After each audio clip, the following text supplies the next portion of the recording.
Interest rates are still high, and it's not because the Fed is behind. It's because that's the way that's the way they want it to be. I'm Richard Fowler. This is the front line, and as always, we're giving you context, not chaos. So right now, let me just give you the game. Let me just give you the gameplay, because you want the gameplay, don't you? You want the gameplay.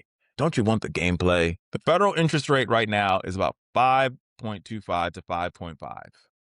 Mortgage interest rates, if you're trying to buy a house, 7%.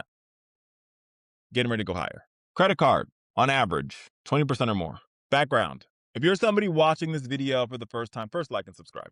But if you're somebody watching this video and you don't understand interest rates and you're trying to figure it all out and you're trying to get it, okay? Remember this. Interest rates are the Federal Reserve's main tool for controlling inflation. High interest rates are put out when they raise interest rates, they're trying to slow spending and cool down inflation or cool down prices. When they lower interest rates, they're trying to get you at home to spend more, right? And the risk of that is higher prices. Here's what's happening right now. The wild card, okay, the big joker in the spades game is what's happening 4,000 or 5,000 miles away in Iran. I've done videos before. Iran is a banji girl in the club.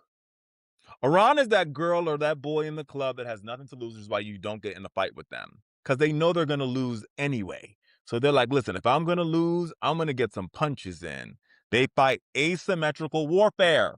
Like, remember, like they're like Vietnam, right? Like, you might have the best military in the world, but we'll do things you don't expect us to do. And right now, Iran has a lot of leverage, more leverage than they thought they had at the beginning of this conflict, because now they realize that the leverage that we have is that fundamentally we can control the direction of oil prices depending upon what we do, right? So we have told you that the Straits of Hormuz is closed, and whether it's true or not, you may never know, but there's not an oil tanker that's passing through the straits. And the oil tankers that are currently going through the straits are either paying Iran money for safe passage up to the tune of $2 million, or they're Iranian tankers to begin with. So at this particular point in time, no matter if you're an oil-producing country like right here in the United States, or you're not, Iran from the club has more leverage than the United States in that they control the price of oil, and anything we do detrimental to Iran, i.e. we bomb their power plants, i.e. we bomb the island where they produce the oil, will have a direct effect on the cost of oil. And here's the problem with that, right? As Donald Trump said at the beginning of his presidency, America is about fossil fuels. America is about oil. Drill, baby, drill. Remember, the Joe Biden administration was trying to get us off our dependency on oil. Trump put us back in this dependency on oil. Thus, we are impacted by global markets on the price on oil. And oil inputs are everywhere, not only in the price of the gas at your car, but oil inputs impact transportation, which means the food at your grocery store, the price that you pay at the local Walmart, the local Target, Amazon, that Amazon package, right? And so that causes the price of everything to go up. Inflation, it's a sticker price, right? Everything goes up. That's classic supply shock, not driven by too much by consumer demand. So it doesn't matter what you demand, what we like, what we don't like. It's driven by the fact that Iran is controlling the supply of the oil around the world. And you've heard me say this like a broken record. The Straits of Hormuz is 20% of the world's oil. Allow me to continue. And the feds can't pump more oil, so raising interest rates doesn't really fully fix the problem, but it's the only thing they can do to keep the economy from having ridiculous inflation. Now, for all the folks watching me who are trying to understand what the hell I'm saying, you aren't stupid. This is very complicated stuff. That degree back there is in economics. That's how I get this thing. So let me say it this way. Interest rates don't just price money. They control how much money is moving in the economy. Lower interest rates equal more borrowing, more money circulating. Higher interest rates, what we're currently experiencing, it's going to get ready to go up, might stay the same, right?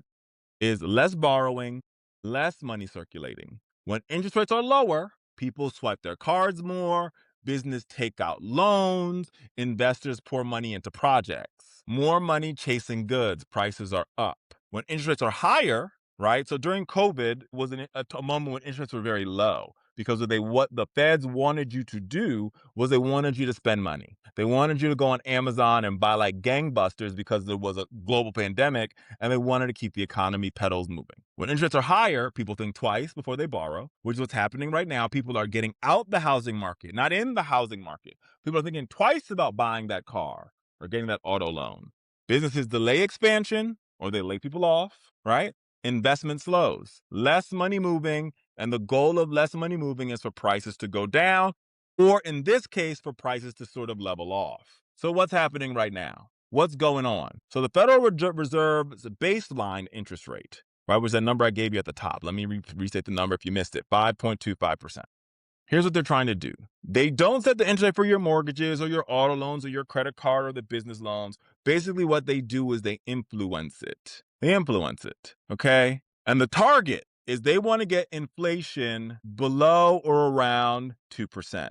Right now, inflation is hovering at 3%. The feds worry if they cut it too early, that inflation's going to go back up. And because they're unsure, and I mean, at this point in time, the White House is unsure how the hell they're going to get us out of Iran. And even if they get us out of Iran, if that's going to level up oil prices, we're going to be here for a minute. So what does that mean for you at home? You watching this video, you watched me for 7 minutes. You're like, what the fuck does that mean, Richard? Well, let me tell you. It means that the cost of rent will continue to be unaffordable and the cost of rent could go up. It means that the debt that you have, your credit card debt, could be more expensive. It means buying a house right now is going to be more expensive. It means that taking out a loan to start that bakery you want could be more expensive. It also means that businesses will slow hiring, and unfortunately, businesses could start laying off workers. Now, the layoffs in this moment could come from two different things. It could come from one, this, and two, businesses are adapting to this thing called artificial intelligence, but you've heard that before. But businesses could say, right now, it might be too expensive for us to keep that secretary. She might be extra or he might be extra. It might be too expensive for us to keep that extra coder around. So we're going to lay that person off. Higher interest rates in this moment aren't a mistake. They're actually strategic. The question is, in this moment, is how long will they last? We will keep tracking them here because, like I said, we don't do chaos. We just give you context. Make sure to like and subscribe. I will see you next time. Take good care.